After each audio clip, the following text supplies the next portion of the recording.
Hello everyone. Today we will study our first chapter of class 7th English NCERT. The first chapter is three questions. The thought came to a certain king that he would never fail if he knew three things.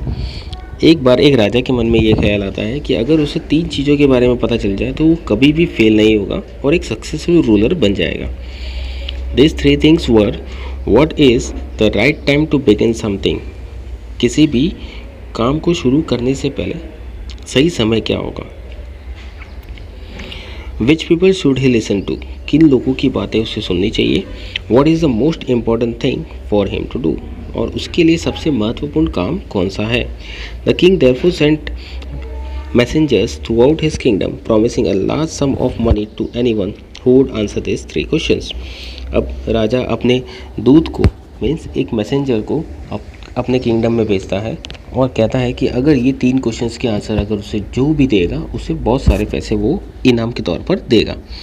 Many wise man came to king but they all answered his question differently. बहुत सारे बुद्धिमान व्यक्ति राजा के दरबार में आए और सभी ने उनके तीनों क्वेश्चंस का आंसर बहुत ही डिफरेंटली दिया. In reply to the first question, some said the king must prepare a timetable and then follow it strictly. किसी ने अपने फर्स्ट क्वेश्चन का आंसर देते हुए कहा कि राजा को अपना एक टाइम टेबल बनाना चाहिए, टाइम टेबल प्रिपेयर करना चाहिए, उसे बहुत ही सख्ती से उसे फॉलो करना चाहिए, स्ट्रिक्टली फॉलो करना चाहिए. Only in this way they said could he do everything at his proper time. यही एक तरीका है कि राजा अपना काम सारे समय पर और बहुत ही अच्छे तरीके से वो कर सकते हैं, सही समय पर कर सकते हैं. Others said that it was impossible to decide in advance the right time for doing something. The king should notice all that was going on, avoid the foolish pleasure, and always do whatever seemed necessary at that time. कुछ लोगों ने कहा ये बिल्कुल ही impossible है, ये संभव नहीं है कि राजा पहले से ही किसी काम का समय पहले से ही डिसाइड कर ले, ये बिल्कुल भी पॉसिबल नहीं है.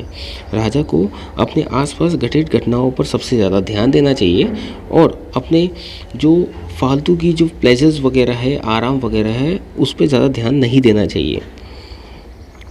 Yet others said that the king needed a council of wise men who would help him at the proper time.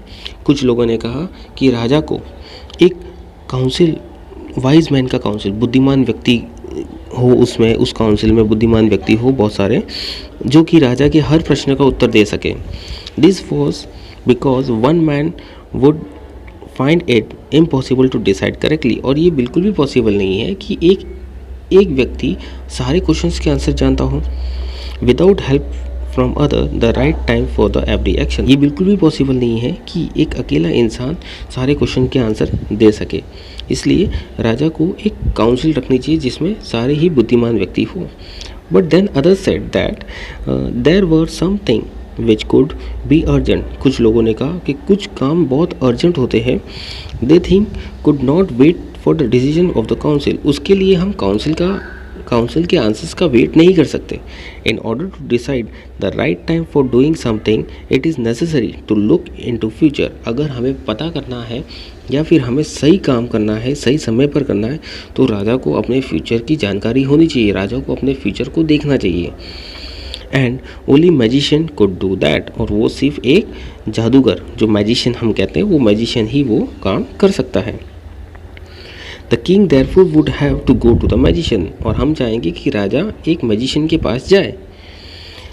In their answer to the second question, अब सेकेंड क्वेश्चन की बारी आती है. Some said that people most necessary to the king were their counselor, others said the priest, a few others chose the doctor, and yet others said that his soldier were the most necessary. अब जब second question की बारी आती है कि उनके लिए, राजा को किन लोगों की बातें सुननी चाहिए, तो कुछ लोग कहते हैं कि उन्हें काउंसलर की अपनी बात सुननी चाहिए, कुछ कहते हैं कि उन्हें अपने पंडित की बातें सुननी चाहिए, कुछ कहते हैं उनके डॉक्टर की, तो कुछ कहते हैं कि सबसे ज़्यादा ज़रूरी है उन्हें अपने सैनिकों की बात सुननी चाहिए. To the third question some said science other chose fighting and yet other chose religion. कुछ लोगों ने कहा, अब जब थर्ड क्वेश्चन की बातें आती है कि उनके लिए सबसे ज़रूरी काम क्या है, कुछ लोगों ने कहा कि उनके लिए सबसे ज़्यादा साइंस ज़रूरी है, लड़ाई ज़रूरी है, और या भगवान की पूजा अर्चना करना ज़रूरी है। As the answer to this question was so different, the king was not satisfied and gave no reward। अब ये सारे आंसर्स के जो क्वेश्चंस के जो आंसर्स थे वो बहुत ही डिफरेंट थे। किंग बिल्कुल भी इन आंसर से सेटिस्फाई नहीं हुआ और उन्होंने किसी को भी रिवार्ड नहीं दिया। Instead he decided to seek the advice of a certain hermit who was widely known for his wisdom. फिर उन्होंने डिसाइड किया कि वो एक हर्मिट के पास जाएंगे जो उस जगह पर सबसे ज़्यादा फेमस भी थे और बहुत ही माने जाने, हम कह सकते हैं ऐसे। और हर्मित हम किसे कहते हैं? हर्मित हम कह सकते हैं कि सन्यासी को, जो अपने घर बार से बहुत ही दूर जंगलों में रहते हैं, अकेले रहते हैं और बहुत ही बुद्धिमान भी होते हैं वो। तो राजा ने ये डिसाइड किया कि अब वो वहीं पर जाकर उन्हीं से पूछेंगे, उनके साथ तीनों क्वेश्चंस का आंसर वो उन्हीं से लेंगे। The hermit lived in a would which he never left. He saw no one but the simple people, and so the king put on ordinary clothes before he reached the hermit's hut. The king left his horse with his bodyguard and went on alone। अब उन्होंने पता किया कि जो hermit जो है, जो सन्यासी लोग जो है, वो बहुत ही सिंपल लाइफ जीते हैं। तो राजा भी चाहता है कि अगर वो उनके पास कुछ सवाल लेकर जाए तो वो एक राजा के तौर पर ना जाकर एक सिंपल इंसान बनकर जाए, एक ऑर्डिनरी क्लोथ्स में जाए। तो वो भी अपने सैनिकों के साथ घोड़े पर सवार होकर कुछ दूरी तक वो घोड़े पर चढ़ के और फिर अपने सैनिकों को बीच रास्ते में छोड़कर वो अकेले ही चलते बनते हर्मिट के हट की तरफ। As the king came near the hermit's hut, he saw the hermit digging the ground in front of his hut। जब राजा उस हर्मित के पास पहुंचते हैं तो वो देखते हैं कि जो हर्मित है वो कुछ गड्ढा खोद रहे, अपनी झोपड़ी के सामने वो कुछ गड्ढा खोद रहे। He greeted the king and continued digging। जैसे ही हर्मित ने, जो सन्यासी थे, जो उन्होंने देखा हर्मित को, उन्होंने उनको ग्रीट किया। ग्रीट करने के बाद वो कंटिन्यू अपने काम में लग गए। The hermit was old and weak and as he worked he breathe heavily. जो सन्यासी थे, जो हर्मिट थे, वो बहुत ही बूढ़े हो चुके थे और बहुत ही वीक थे, बट वो अपना काम करे जा रहे थे, कंटिन्यूसली हार्ड वर्क कर रहे थे और वो काम करते करते हैविली ब्रीथ कर रहे थे, जैसे कि वो बहुत ही थक चुके हैं। The king went up to the hermit and said, I have come to you wise hermit to ask you to answer the 3 question. How can I learn to do the right thing at the right time? Who are the people I need most and what affair are the most important? राजा उनके हर्मित के पास गए। उन्होंने कहा कि मैं आपके पास यहाँ पर आया हूँ अपने 3 सवालों का उत्तर जानने के लिए कि मैं एक सही काम को सही समय पर कैसे कर सकता हूँ, किन लोगों की बातें मुझे सुननी चाहिए और मुझे ऐसा कौन सा काम करना चाहिए जो सबसे ज़्यादा इम्पोर्टेंट है। The hermit listened to the king but did not speak. He went on digging. You are tired, said the king। Harmeet उनकी बातों को सुनते हैं, राजा की बात को सुनते हैं, बट कंटिन्यूसली वो अपने काम में ही मस्त रहते हैं, वो कंटिन्यू अपना काम करते रहते हैं। You are tired, said the king। राजा ने कहा कि आप थक चुके हैं। Let me take the spade and work in your place। लाओ मुझे वो स्पेड दे, तो वो आप मुझे दे दो, मैं अब आपका काम कर लेता हूँ आपकी प्लेस पर। Thanks, said the hermit giving the king his spade, then he sat down on the ground. Hermit ने वो स्पेड राजा को देते हुए वो साइड में बैठ गए और राजा ने उनकी जगह पर काम करना स्टार्ट कर दिया। When the king had dug 2 beds he stopped and repeated his question. जब राजा ने वो डिगिंग करना स्टार्ट किया तो उन्होंने 2 गड्ढे जो थे ज़मीन पर खोद चुके थे वो, और उन्होंने अपना क्वेश्चन फिर रिपीट किया। The hermit said, the hermit give no answer but stood up stretching out his hand for the spade and said, now you rest and let me work. But hermit ने उन्हें कुछ भी answer नहीं दिया उन questions का, और वो तुरंत खड़े हुए और उनकी तरफ हाथ बढ़ाते हुए कहा कि लाओ अब तुम आराम करो और मुझे अपना काम करने दो। But the king did not give him the spade and continue to dig. But राजा ने उन्हें वो स्पेड नहीं दिया और वो खुद ही अपना काम करने लगे। 1 hour passed then the another. Hours पे आवर्स, घंटे पे घंटे बीतते गए। The sun set down behind the tree. और अब शाम का समय होने लगा था, जो सन है वो सेट होने लगा था।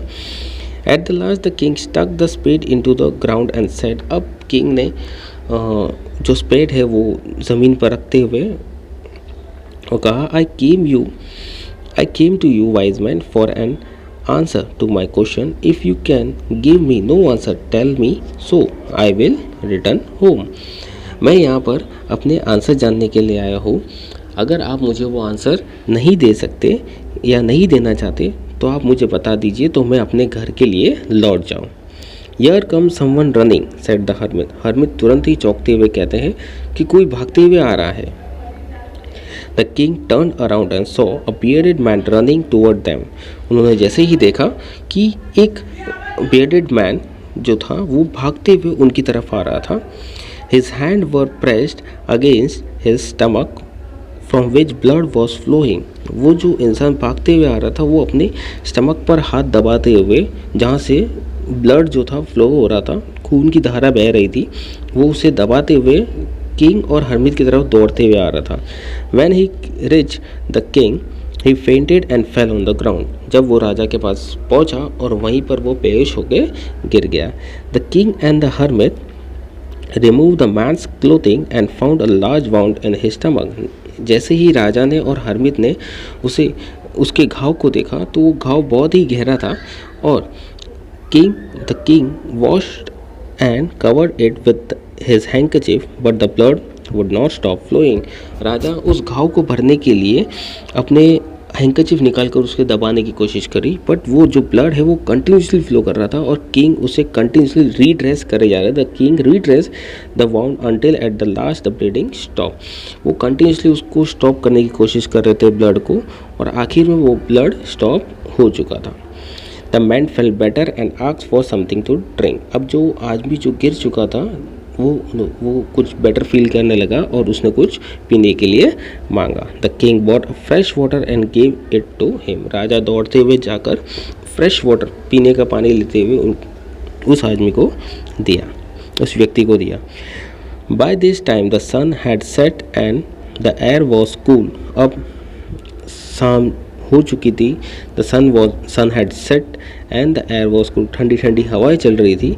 The king with the hermit's help carried the wounded man into the hut and laid him on the bed. King hermit की मदद से वो जो घायल व्यक्ति था उसे अपने हट में लेकर उन्हें एक बेड पर उन्हें लिटा दिया गया और उसको आराम करने के लिए छोड़ दिया गया। The king with the hermit's help carried the wounded man into the hut and laid him on the bed. The man closed his eyes and lay quiet. The king, tired by his walk and the work he had done, lay down on the floor and slept through the night. When he woke, it was several minutes before he could remember where he was or who the strange bearded man lying on the bed was. अब जब जैसे ही उसे आराम करने के लिए हट में लेकर जाते हैं तो राजा भी है, जो किंग जो था वो भी चलते हुए जब हर्मित के पास आया था, वो काफ़ी दूर से आया था, वो भी थक चुका था। फिर काफ़ी काम उसने हर्मित की प्लेस पर उन्होंने किया तो वो थक चुके थे। तो जैसे ही वो बियर्डेड मैन को आराम के लिए छोड़कर वो खुद भी ज़मीन पर लेट जाते हैं और उन्हें नींद लग जाती है। बट जैसे ही वो जब उनकी कुछ समय बाद आंखें खुलती है तब वो कुछ समझ नहीं पाते कि वो यहाँ पर कैसे आए और ये जो बियर्डेड मैन है वो कौन है। Forgive me, said the bearded man in a weak voice when he saw the king was awake. अब हल्की सी एक आवाज़ आती है कि मुझे माफ़ कर दो। Forgive me when the king was awake. जैसे ही देखा कि राजा अब जग चुका है तो वो जो bearded मैन है वो राजा से माफ़ी मांग रहे थे। I do not know you, have nothing to forgive you for, said the king. अब किंग बोलते हैं, राजा बोलते हैं कि जब मैं आपको जानता ही नहीं तो मैं आपको किस बात के लिए क्षमा करूँ, किस बात के लिए आपको माफ़ी दूँ। You do not know me but I know you. आप मुझे नहीं जानते बट मैं आपको अच्छे से जानता हूँ।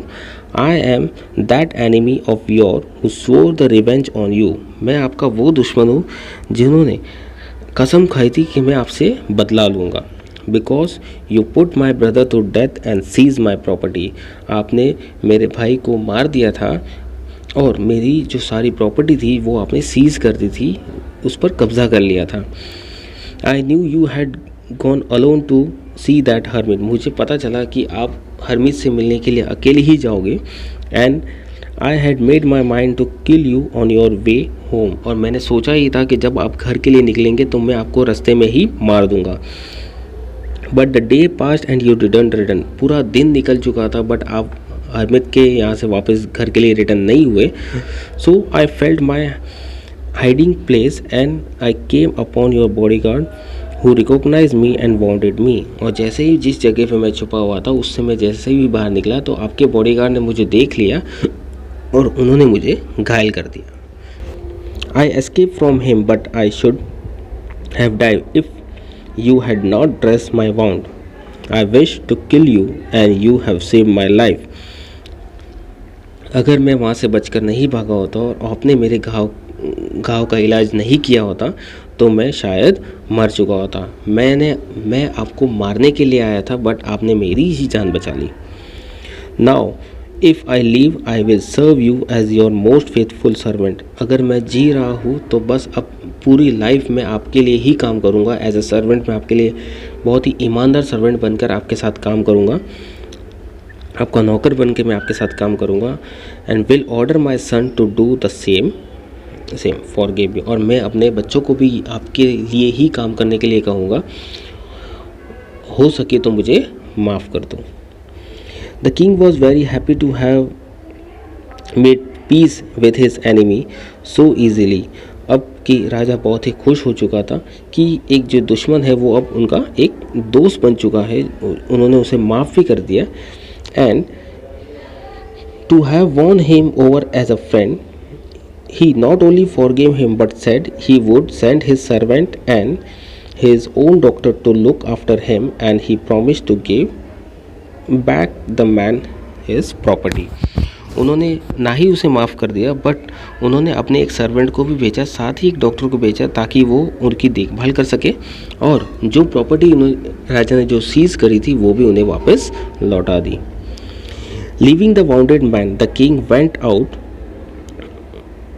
of the hut and looked around for the hermit. Before going away he wished once more to get answer of his question। अब वाउंडेड मैन को अंदर छोड़ते हुए जैसे ही हट से बाहर निकलते हैं तो वो चाहते हैं कि जाते जाते मैं एक बार फिर से हर्मिट से एक बार क्वेश्चन पूछने का ट्राई करता हूँ, काश वो मेरे क्वेश्चंस का आंसर दे दे। The hermit was on his knee sowing the seed in the bed that had been dug the day before. जो हर्मिट थे वो अपने घुटनों के बल वहाँ पर बैठकर जो गड्ढा जो उन्होंने खोदा हुआ था कल, जो उन्होंने मेहनत करी थी उसमें वो सीड सो कर रहे थे, बीज बो रहे थे वहाँ पर। The king went to the hermit and said for the last time I beg you to answer my question wise man. मैं आपसे हाथ जोड़कर विनती करता हूँ कि मेरे क्वेश्चंस का आंसर दीजिए। You have already been answer. अब हर्मिट कहते हैं कि तुमको तो आंसर पहले ही से ही मिल चुका है। Said the hermit still bending down the ground and looking up at the king as he stood before him. How have been answered, what do you mean. मुझे कैसे किस तरह आंसर मिला मुझे तो बताइए, मैं कुछ समझा नहीं। Do you not see replied the hermit. क्या आपने देखा नहीं। हर्मिट ने उन्हें क्वेश्चन किया कि आपको पता नहीं चला। If you have not pitied my weakness yesterday and had not dug this bed for me you would have gone away. Then that man would have attacked you and you would have wished you had stay with me, so the most important time was when you were digging the bed।